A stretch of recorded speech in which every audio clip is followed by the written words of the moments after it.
ask them, and then go to the Senate, ask the same questions. They're cowards. They're all cowards. They won't do anything to save the lives of our children at all. Cowards. Pressure them. Force them to respond to the question, why the hell won't you do anything to save America's children? And let them explain that all the way up until election day on 2024. Let them explain it all the way up to election day on 2024. Here, I'm talking about gun violence. You know, there's never been. I'm talking about gun violence. In a school that allows teachers to carry. Oh my God. Carry guns? You think more guns lead to more death?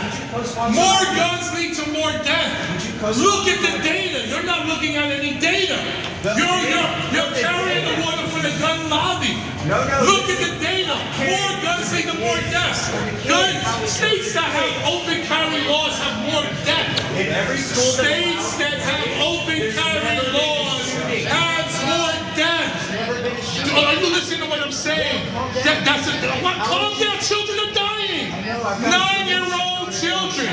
Because the solution is not arming teachers. Have you ever worked in a school? Have you ever worked in a school? Have you ever worked in a school? Have you ever worked in a school? It's a yes or no question.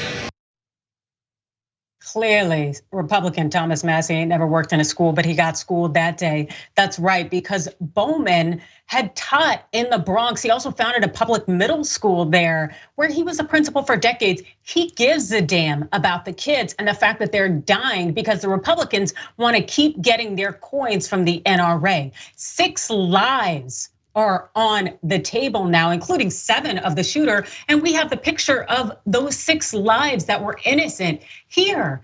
And those are the individuals who Bowman were speaking out for in that moment. And that's what he feels, and rightly so. So many of us across the nation, including myself, have felt it. We simply want meaningful change. I don't think I'm asking for too much. I don't think Bowman's asking for too much. And I don't think America's asking for too much. AB, what am I missing here?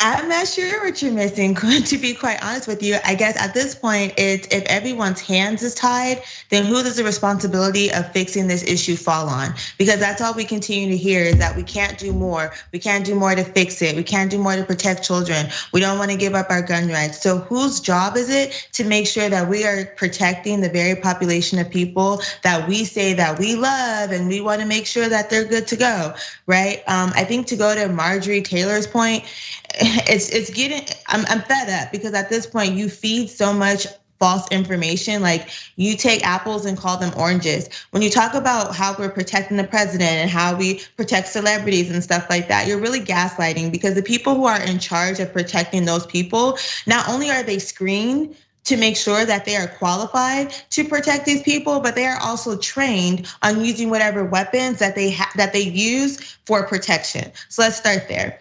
I have another issue too, just with how the conversation that Mr. Bowman had, because people were labeling it as like, oh, they had this heated conversation, this heated argument. No, I think it was passionate, right? And it was well informed, and it was a conversation that needed to be had and that people need to hear.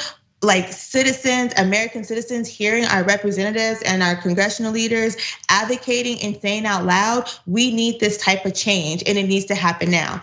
In addition to that, like let's be clear about this is a Black man, and Black people, when we get passionate and we feel about something, we get loud, right? And we get animated about what we say, but it's so that you feel the emotion and the intensity of the situation that we are faced with. Watching children, defenseless children, lose their lives because some selfish individuals want to keep guns on the streets that don't need to be on the streets is terrible. And you should feel that passion. And I think more congressional leaders should be just as passionate about arguing to change legislation as we just saw from Bowman. Well, I could definitely tell you what I would like to see is action. Whether people are screaming from the rafters or whether they are quietly drafting amendments, my God, just do something.